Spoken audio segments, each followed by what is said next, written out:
Criterio. Una entrevista de Mix de Medios.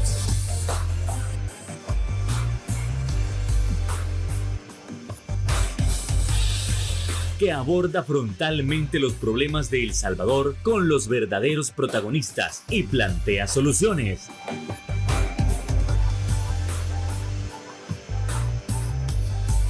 Criterios.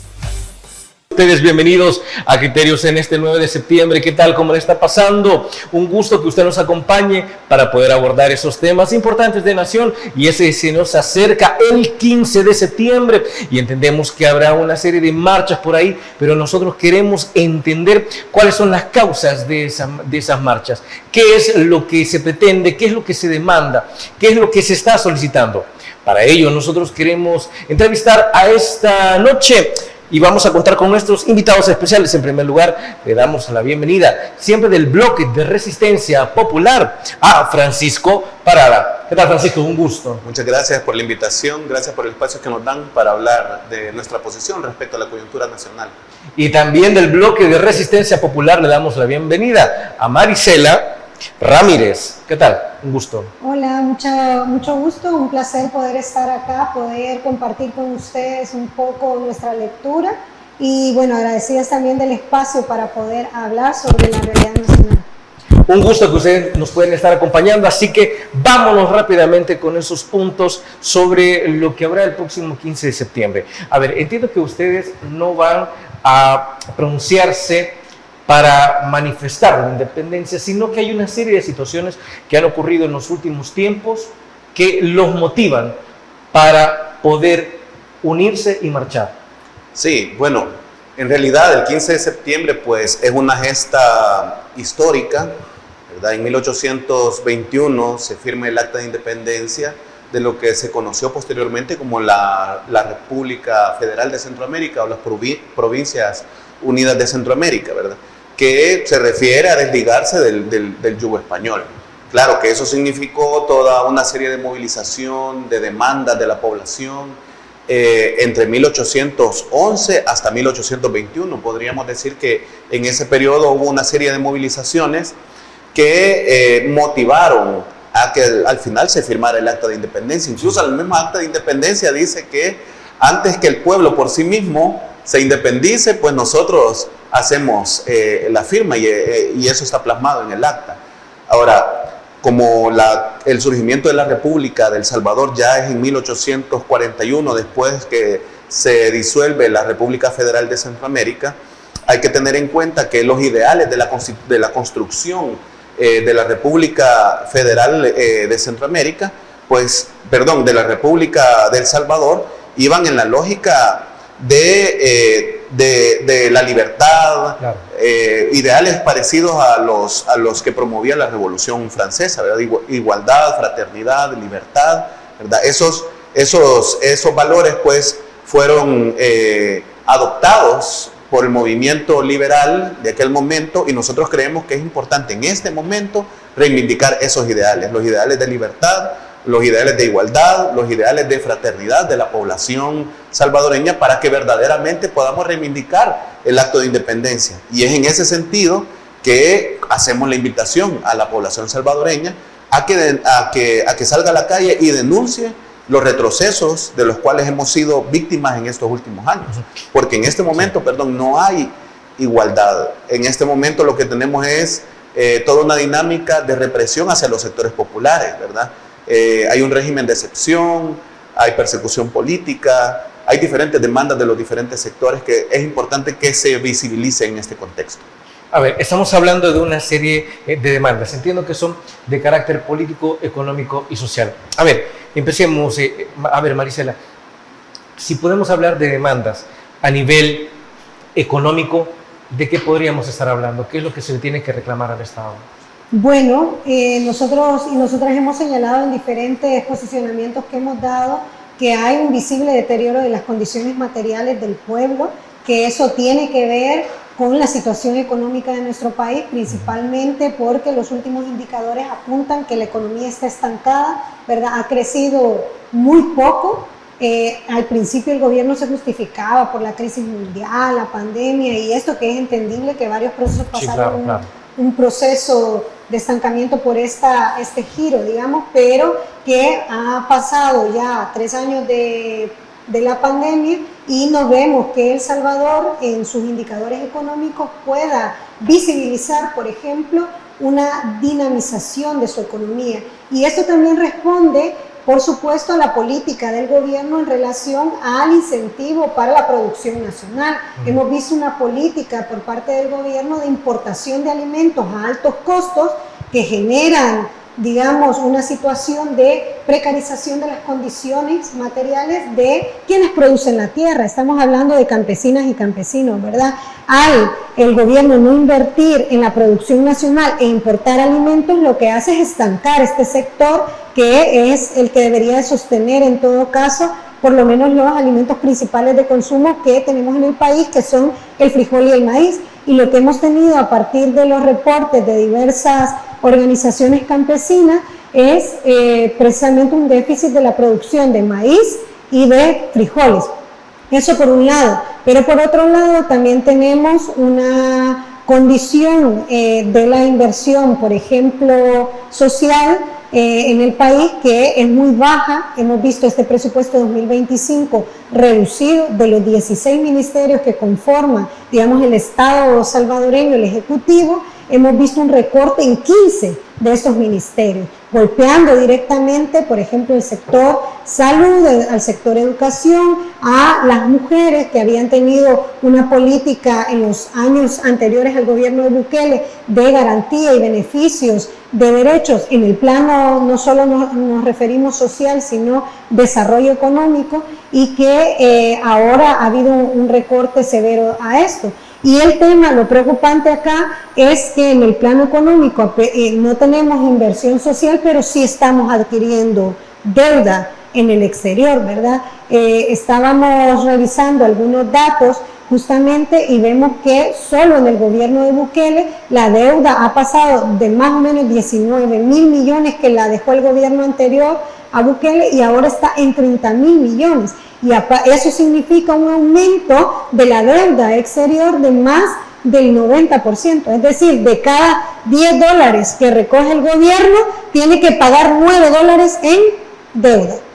O sea, una situación bastante compleja que además apunta, y con esto voy a ir un poco redondeando la idea, en el plano económico afecta a la canasta básica. Si el gobierno está importando alimentos a mayor costo, los salarios están congelados porque no ha habido un aumento significativo del salario mínimo ni de otras condiciones de vida del pueblo, los ingresos están congelados, entonces lo que hay es una inflación de los precios en el mercado, la gente no puede acceder a productos básicos. De hecho, una encuesta de una universidad en El Salvador apuntaba que la gente está comiendo menos tiempos en el día, es decir, de 3 tiempos la mayoría está comiendo únicamente 2, y de todos los productos de la canasta básica ha dejado de consumir carnes y lácteos porque no le alcanza el presupuesto. Y cuando vemos este indicador en el plano del índice de la pobreza, resulta ser que este gobierno ha aumentado la pobreza. Estábamos en 22% y hemos pasado al 27%. ¿Cuánto es eso en personas? Hay 130.000 personas más en la pobreza. Es decir, estos son más o menos el panorama económico que tenemos en el país. Bueno, con eso nos vamos a ir a la primera pausa comercial. No nos cambie, ya volvemos aquí en Criterios.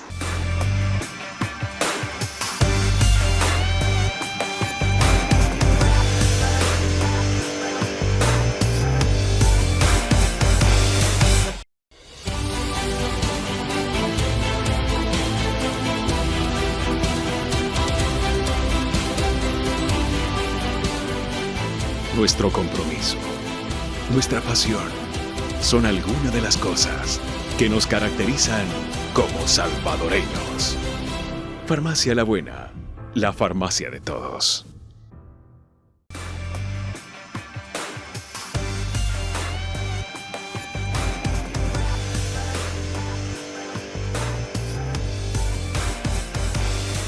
Gracias por continuar con nosotros, siempre en el abordaje de lo que podremos esperar para el próximo 15 de septiembre. Una serie de solicitudes a través de una marcha sobre diversas situaciones que se han presentado en los últimos años. Y es que una de esas situaciones, de las cuales algunos afirman que sí se está bien económicamente, pero otros mencionan de que las políticas públicas de cara a la economía no han sido suficientes y no son sostenibles. Una de estas políticas que en su momento fue implementada fue el Bitcoin. ¿Será que en este caso podemos darlo como una política que no terminó de funcionar, que todavía hace falta por ver, o es que hay algo más con respecto a eso y es la única política que vamos a tener en todos estos años? Por favor, Francisco. Bueno, el Bitcoin y toda la ley, todo el marco jurídico y la infraestructura que se utilizó para implementar esta moneda virtual, vamos a decirlo de esa manera, ha sido una política fallida totalmente, ¿verdad? O sea, está claro de que no funcionó, nadie utilizó el Bitcoin como un circulante, sino más bien fue una política que endeudó más al país, o que se invirtió dinero público para impulsar supuestamente esta moneda virtual. Lastimosamente hubo toda una campaña que iba en la lógica de plantear el Bitcoin como la solución económica, así como ha habido otras campañas en donde se nos plantea de que, por ejemplo, ponerle las letras a un edificio que diga Google, por ejemplo, que ese va a ser el boom de la economía. Exactamente lo mismo pasó con el Bitcoin. Incluso uno de los requisitos para acceder a créditos por parte del Fondo Monetario Internacional que le puso el gobierno de El Salvador fue de que no se reconociera al Bitcoin como moneda de circulación legal. Entonces, la Asamblea Legislativa, después de haber aprobado una ley para que circulara el Bitcoin como moneda de circulación legal, ahora tienen que retroceder y eliminan ese elemento de la supuesta ley, y prácticamente vuelve a ser como un circulante de intercambio privado, no reconocido por el Estado. Y toda la infraestructura que se creó, todos esos cajeros automáticos en los distintos espacios, pues ahora son de carácter privado, es decir, ya no tienen la misma funcionalidad que supuestamente se le pretendía dar. Entonces, al final, toda esta lógica del impulso del Bitcoin como una moneda de circulación legal fue una política fallida que deterioró más las condiciones de vida de la población, porque al final hubo una inversión millonaria para comprar monedas, criptomonedas, pero esto ¿en qué ha beneficiado a la población? De nada sirve que sube o que baja las criptomonedas, al final eso no se refleja en un bienestar de la población. Es un gasto, es un casino prácticamente. O sea, lo que se decía incluso, y nosotros también afirmamos esa idea popular, de que al final el dinero del pueblo que se utilizó para el Bitcoin fue un dinero gastado en un casino. No tuvo los efectos que se pretendían y hasta este momento no se ve que eso vaya a funcionar. Ok, pero eso en el plano económico. Entiendo que ustedes también se van a pronunciar como bloque de resistencia por otras situaciones, y una de esas situaciones es el recorte en salud y educación, si no me equivoco. Marisela, comencemos con salud. Bueno, para nosotros desde el inicio de este año vimos con preocupación la distribución presupuestaria. De hecho, estuvimos denunciando el presupuesto que se iba a aprobar el año pasado, porque pasó por revisión obviamente de la Asamblea Legislativa, e incluso hicimos una contrapropuesta de presupuesto en donde dignificaba a los diferentes sectores a través de la inversión en los ministerios. Y uno de los golpes y una de las advertencias más grandes que hicimos en aquel contexto fue la situación del agravamiento de las condiciones de salud. Vemos cómo este gobierno, desde su entrada, ha venido en retroceso con relación a las políticas implementadas para este sector. Por ejemplo, acá habíamos logrado constituir una reforma de salud profunda, buena, que permitió varias cosas, pero lo principal, acercar la salud a los sectores o a los territorios más lejanos de nuestro país a través de los ecos especializados. Es decir, no solo teníamos los 3 niveles en salud, que son hospitales, digamos, más grandes, con todas las, digamos, prestaciones de salud en especialidades, sino hospitales de mediano alcance, digamos, y las unidades de salud que están más en las localidades, pero que aún así no daban cobertura a todo el territorio, sino que se conformó estos ecos especializados que no era que la gente tenía que ir a buscarlos, sino que los ecos llegaban al territorio. Entonces, toda esta parte, un desmontaje severo de esta política, digamos, porque se le recortó presupuesto, pero además, aparte, este gobierno le bajó mucho perfil y despidió también a muchos profesionales de la salud que estaban conformando estos ecos especializados para atender. Y además de eso, hemos visto también un retroceso en relación a la estabilización de los precios de los medicamentos, ¿verdad?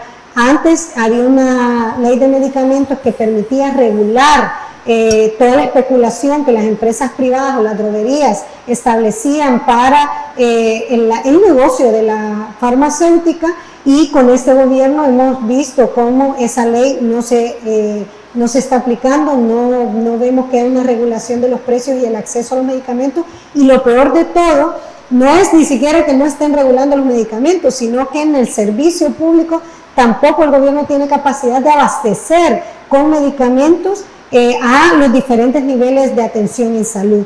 Vemos un retroceso significativo, y esto se expresa en otros datos también importantes que tienen que ver, por ejemplo, con el aumento de las enfermedades prevenibles, el aumento de la mortalidad materna, y además de eso, la falta de control por parte del gobierno de algunas enfermedades que ya habían de alguna manera bajado los índices de contagio, por ejemplo el dengue, que teníamos bastante tiempo de no tener muertes por dengue, y resulta ser que en el gobierno de Bukele hemos tenido diferentes muertes por esta enfermedad, pero lo más grave son muertes infantiles, ¿verdad?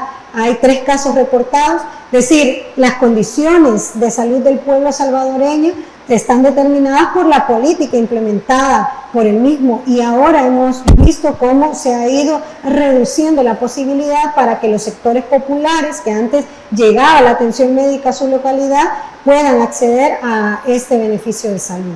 ¿Qué ocurre, Francisco, en este caso, siempre en el ámbito de salud, con la creación de la Red Nacional de Hospitales? ¿Se puede ver como un avance, o de igual manera hay demasiados puntos que demandarle al Estado?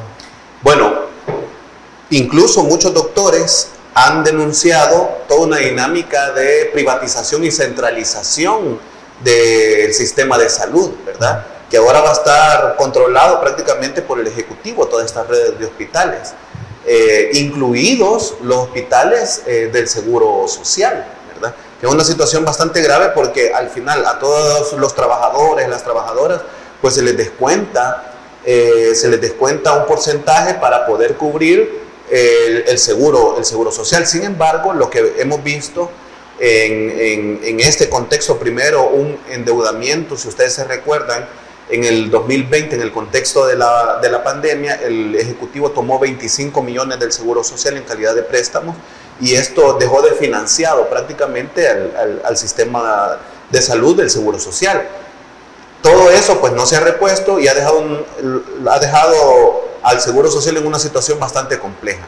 La solución que le ha dado el gobierno a esta situación es crear esta red de hospitales para que esté administrada desde el Ejecutivo, lo cual va a generar un deterioro mayor en la calidad del servicio, principalmente del Seguro Social. Incluso ya ha habido muchos reportes, despidos, la gente ha estado denunciando toda una dinámica de despidos, ya se decía, de desabastecimiento, y al final también incluso lo que ha habido frente a esta situación que golpea a la población salvadoreña es una militarización del sistema de seguridad, del sistema del Seguro Social, porque por ejemplo todo el sistema de seguridad que se tenía anteriormente fue cambiado por agentes de la PNC, que ahora están cuidando las entradas de los hospitales del Seguro Social.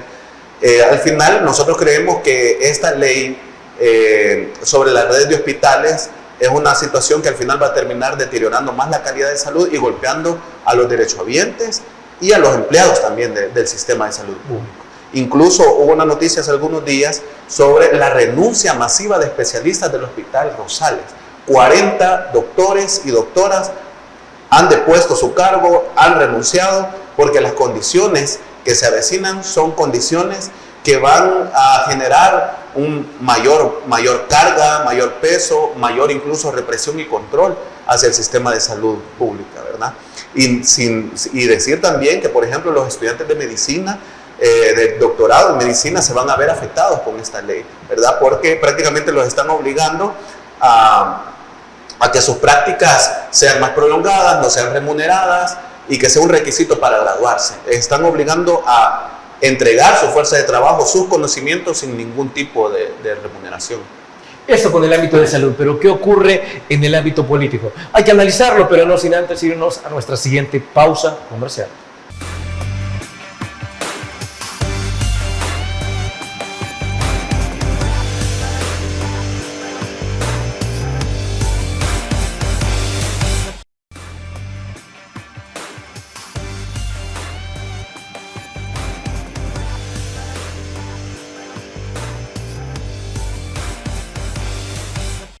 Así como cerramos el bloque anterior, otro punto importante es analizar la situación política de los últimos meses.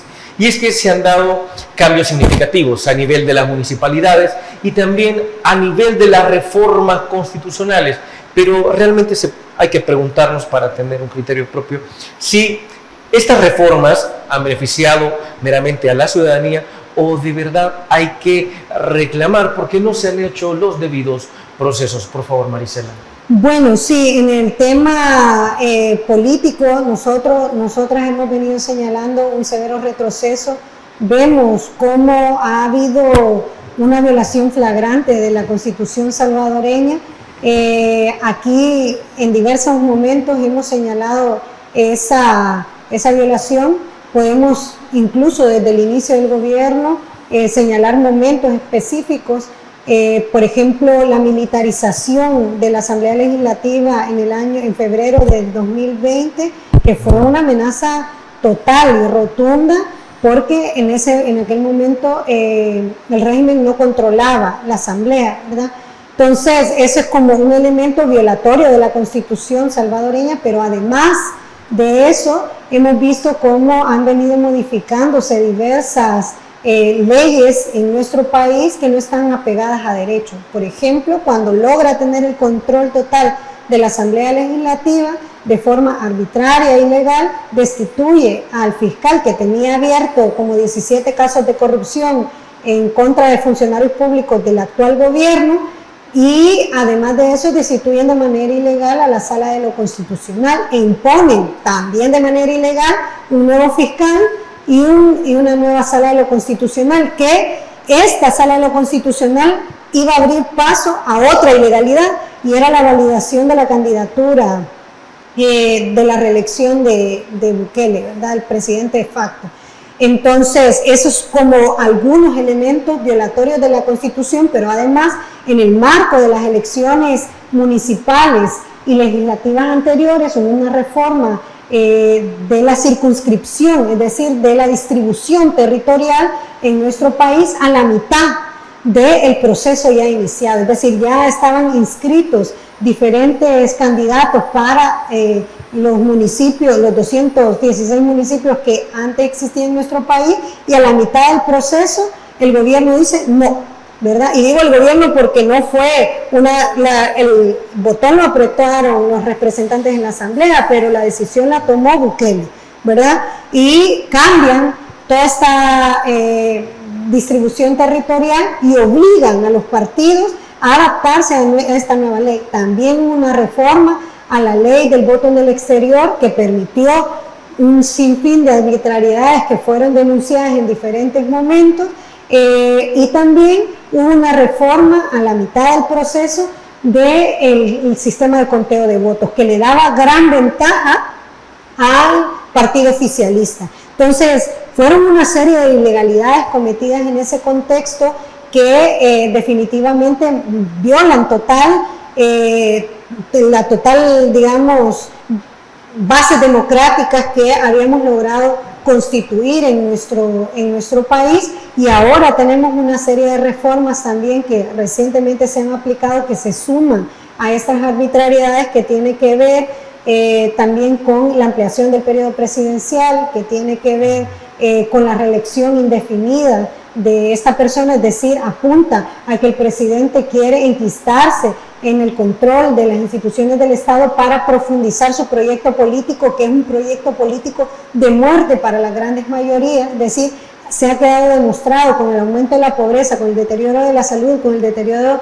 de la educación, con el deterioro de las condiciones de vida de las mujeres en nuestro país, que este proyecto político no responde a los sectores populares. Por lo tanto, el control del Estado es para reforzar y enriquecer al grupo empresarial que está alrededor de la figura del presidente de facto. Entonces, la reelección indefinida es otra medida, y además, por el temor al despertar del pueblo, por todos los graves retrocesos que ahora estamos enfrentando, decide adelantar las elecciones que estaban para el 29, adelantarlas al 27 y juntarlas nuevamente con las legislativas y las municipales, que trataría de esa manera de jalar más votos en simpatía de la figura que tiene construida. Eso más o menos es lo que vemos en el contexto político reciente. Estamos severamente preocupados porque este proyecto político responde a un grupo muy pequeño, muy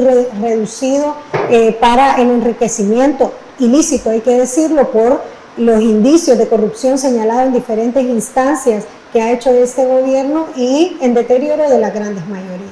Francisco, pero siempre en esa línea, ¿qué ocurre cuando la Asamblea Legislativa dice que todas las reformas realizadas son para el fortalecimiento de la libertad y de la democracia? Bueno, esa afirmación que hace la Asamblea Legislativa es una afirmación falsa. Primero, porque la misma Constitución establece una serie de reglas, una serie de procedimientos para modificar, la misma norma constitucional. Sin embargo, uno de los actos ilegales que hizo la Asamblea Legislativa fue modificar el artículo 248, que garantizaba que para que una reforma entrara en vigencia tenía que ser aprobada por la siguiente Asamblea Legislativa, ¿verdad? Es decir, que tenían que pasar 2 periodos para que una reforma entrara en vigencia. Sin embargo, lo que vemos aquí es que se modifica ese artículo y le da la posibilidad a esta Asamblea Legislativa a que modifique las reglas del juego totalmente. Eso es totalmente contrario primero a la norma constitucional, que es la que rige las distintas instancias de gobierno, incluyendo los 3 poderes fundamentales, y además de eso, la misma Constitución establece que no puede modificarse el sistema de gobierno, el sistema económico, según lo que establece la misma Constitución, pero que le llaman artículos pétreos, ¿verdad? Sin embargo, lo que hemos visto de parte de esta Asamblea Legislativa es que ha venido modificando las reglas del juego de manera arbitraria, principalmente en el sistema político electoral, ¿verdad? Porque no solamente, ya lo decía Marisela, han reducido la cantidad de municipios a 44, ¿verdad? Aún cuando el proceso electoral ya había iniciado, pero además de eso, redujeron de 84 a 60 las diputaciones, ¿verdad? Y también modificaron el sistema de conteo, dándole la posibilidad a este gobierno a que tuviera la gran cantidad que tiene, ¿verdad? Al final no es que el respaldo popular haya sido expresado en las urnas, sino que hubo una modificación del sistema político electoral para que los números le cuadraran y tuviera esa cantidad de diputados que tiene en este momento. Y con esa cantidad de diputados han seguido modificando, es decir, están manipulando las leyes para ponerlas a su favor, ¿verdad? Y el problema es que cada vez que, digamos, alguna persona critica, ya viene toda una dinámica de desgaste y de amenazas para encarcelarlos, como el caso de Ruth Eleonora López, o como el caso de también el abogado constitucionalista Enrique Anaya, que actualmente guardan prisión, pero no guardan prisión por el supuesto cometimiento de delito, están guardando prisión porque han sido voces que han denunciado todo este tipo de manipulación que ha hecho la Asamblea Legislativa y los demás poderes fundamentales del gobierno para poner en función toda la normativa y todo el sistema de gobierno en favor de un grupo que se enriquece. Eso es lo que está sucediendo en el país actualmente. Y por eso también es importante que nosotras y nosotros lo denunciemos y que la población también se pronuncie sobre estos abusos. Bueno, con eso nos vamos a ir a la siguiente pausa comercial. No nos cambie, ya regresamos aquí en Criterios.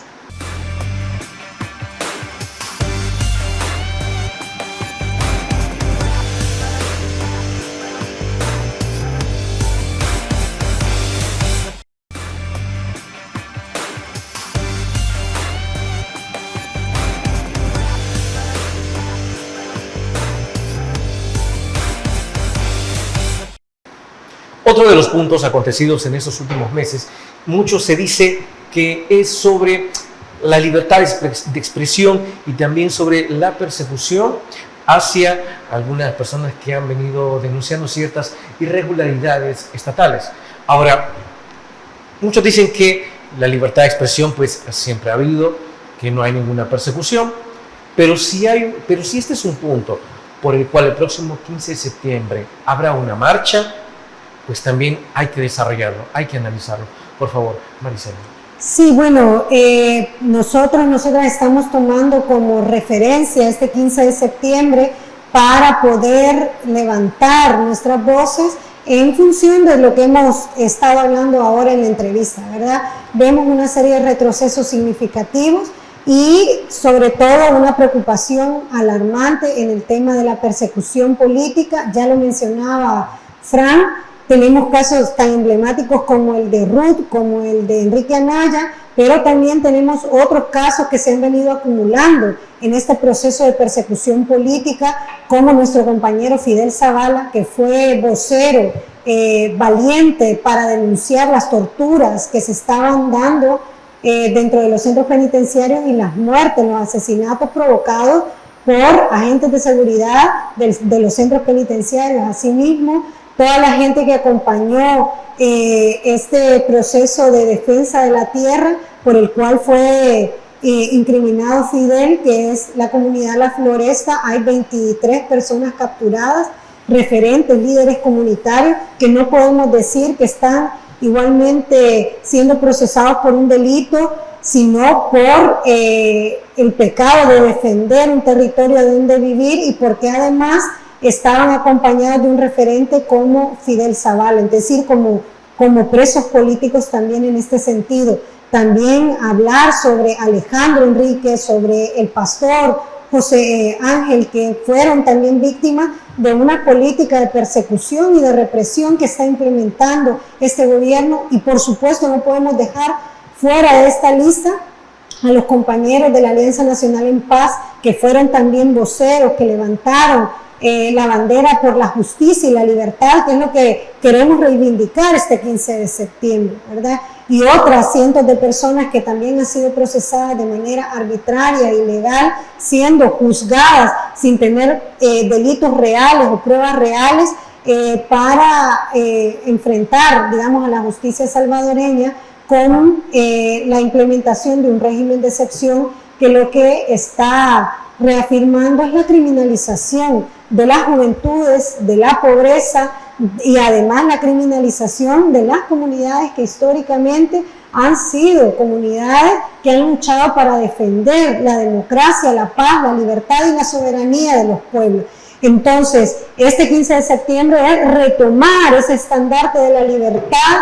No solo nos referimos a la libertad como un símbolo de vivir con dignidad, con paz, sino como un estandarte de la justicia también y de traer a estas personas que han sido verdaderos referentes de la lucha por la justicia, la libertad en nuestro país. Eso yo creo que es parte de lo que retomamos en este sentido y además al retomar estamos reivindicando esa entrega de estas compañeras, de estos compañeros que ahora sufren los embates de este gobierno que está tomando acciones políticas en contra de quienes estamos levantando nuestra voz de manera pacífica y que estamos denunciando, como lo expresa la Constitución salvadoreña, nuestro derecho a justamente denunciar lo que nos está golpeando y afectando por las medidas implementadas por este gobierno. Francisco, entonces, acorde a lo que dice Marisela, ¿habrá pronunciamiento sobre el régimen de excepción? Sí, claro, exactamente. Nosotros creemos que esto es una medida totalmente atentatoria al debido proceso, a los derechos fundamentales de las personas que han sido capturadas de manera arbitraria y que son inocentes y que han demostrado su inocencia una y otra vez a través de una serie de arraigos que las madres o los seres queridos de estas personas capturadas han ido a presentar a la Procuraduría General de la República, han ido a presentar a la Fiscalía General de la República. Pero de las personas capturadas que no han tenido nada que ver con las pandillas. Exactamente, porque ellos han demostrado con una serie de documentos, con una serie de testimonios que obviamente pues no pertenecen a ningún grupo delincuencial, pero que están guardando prisión. Y la gente en las comunidades sabe que hay mucha gente capturada que no tiene nada que ver con los grupos delincuenciales y que se los han llevado de manera arbitraria y que están guardando prisión desde hace años. O sea, personas inocentes que se ha demostrado que no han cometido delitos están guardando prisión. Yo creo que eso es una situación que es necesario denunciarla y es necesario también solidarizarnos con sus madres, con sus padres, con sus seres queridos, que también están asumiendo una forma de tortura que el gobierno mismo les está ocasionando a ellos y ellas, porque al tener esta zozobra de no saber qué pasa con su ser querido, también ellos y ellas están muriendo. Y además de eso, toda la presión económica, porque al final el Estado captura a estas personas de manera arbitraria, pero quien se hace responsable de la alimentación y del vestido de esas personas es la misma familia que cada mes tiene que ir a dejar un paquete, ¿verdad? Y que está recargando para que la gente pueda tener que comer. O sea, una situación bastante compleja porque los mantienen en un encierro sin ningún tipo de comunicación, no se demuestra su culpabilidad, se ha demostrado la inocencia y sin embargo lo que ha solicitado la Fiscalía es que el periodo de detención se amplíe a 2 años más. Es decir, que las personas inocentes que han sido capturadas en el contexto del régimen de excepción pueden mantenerse bajo prisión durante 5 años, ¿verdad? Una situación bastante compleja la que estamos viviendo y obviamente hay que denunciarlo. El régimen de excepción debe de parar. Es un anhelo de la población que vive en los sectores populares y las personas que han sido detenidas de manera arbitraria y que son inocentes tienen que estar libres, pues tienen que dejarla ya de ocasionarle toda esa tortura sistemática que está ocasionando el gobierno hacia la población salvadoreña. Marisela, para ir cerrando ese bloque, ¿hay miedo en el bloque de Resistencia Popular de cara al 15 de septiembre? Nosotros y nosotras reafirmamos nuestro compromiso a seguir luchando en este contexto de represión, de persecución política. Yo creo que la gran tarea nuestra es superar el miedo que pueda haber por estas políticas de persecución. Estamos con la frente en alto, sabemos que nuestra lucha es justa, es por la paz, es por la dignidad de los sectores populares y por lo tanto nos reafirmamos en el compromiso de seguir en las calles y seguir luchando por construir una verdadera libertad, una verdadera democracia que tome en cuenta a todos los sectores y que beneficie a las mayorías que han estado excluidas y dominadas todo este tiempo. Entonces, el llamado es a salir con esa frente en alto, con esa alegría que siempre nos caracteriza. Nosotros enfrentamos la represión, nosotros enfrentamos la represión, la persecución política y la violencia del Estado con batucada, con consignas, con alegría. Esa es nuestra bandera y queremos reivindicarla y queremos ponerla a disposición de todas las personas que se sientan identificadas o golpeadas por estos graves retrocesos que hemos compartido este día en este análisis. Bueno, así nos vamos al último bloque, pausa comercial. Ya volvemos en Criterios.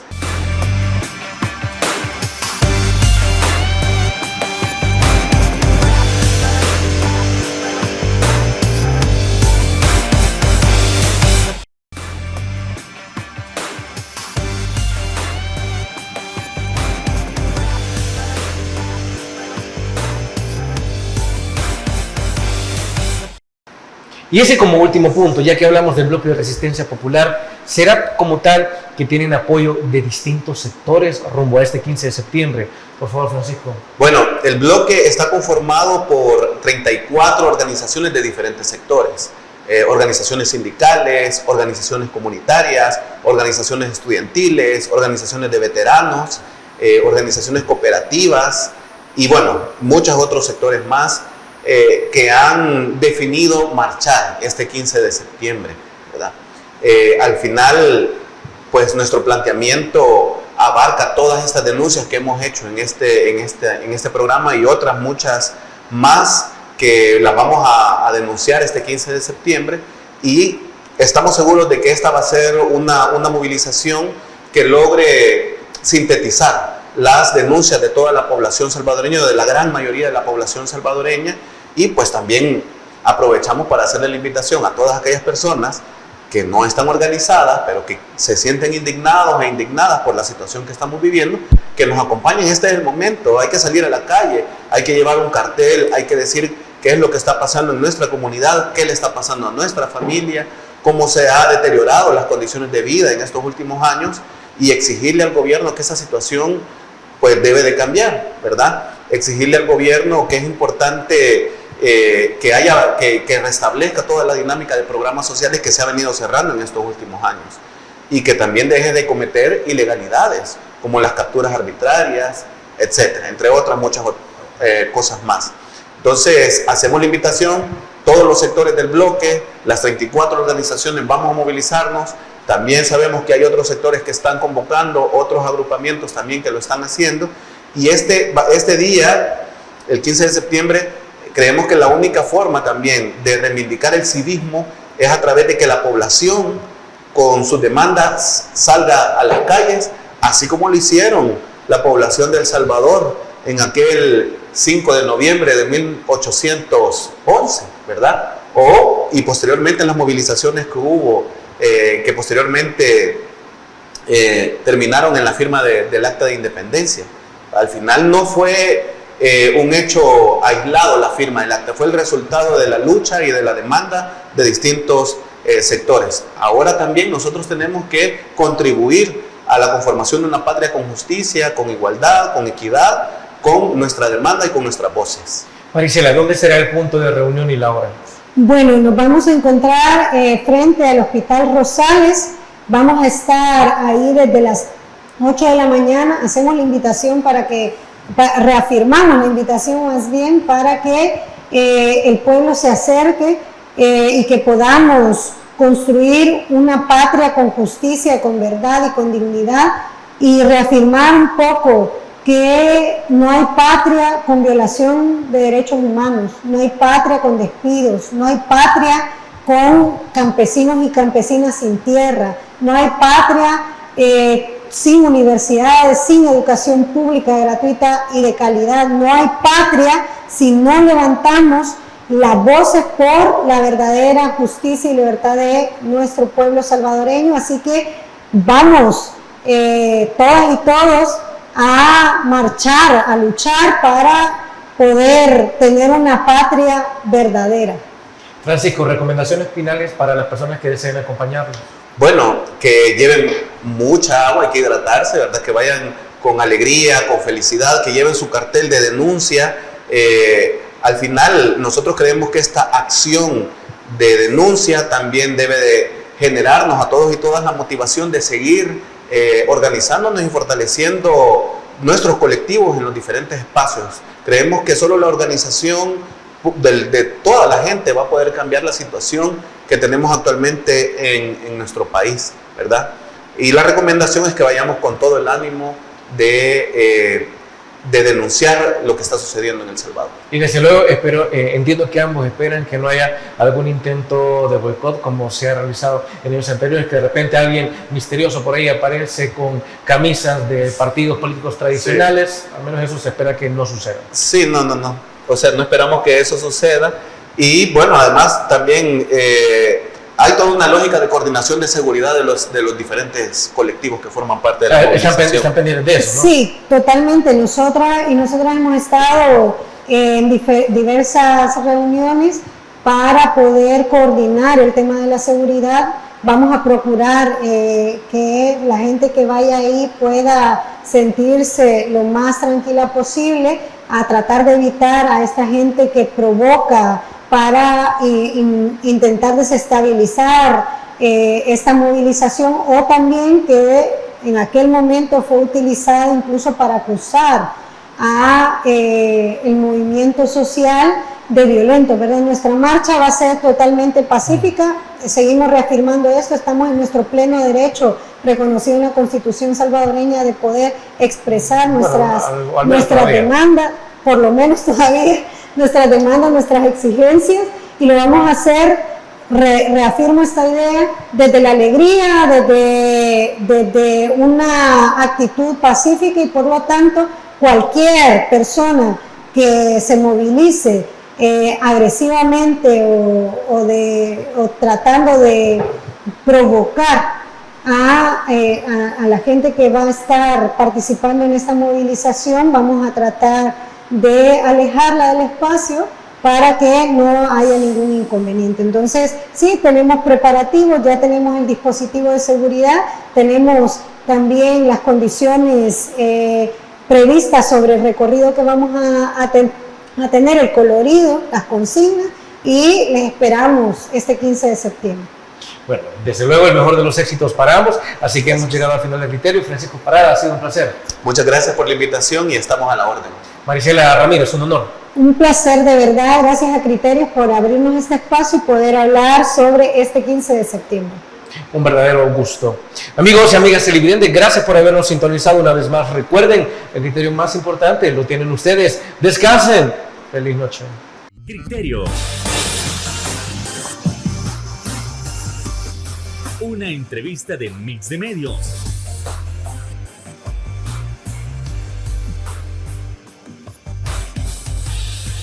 Que aborda frontalmente los problemas de El Salvador con los verdaderos protagonistas y plantea soluciones.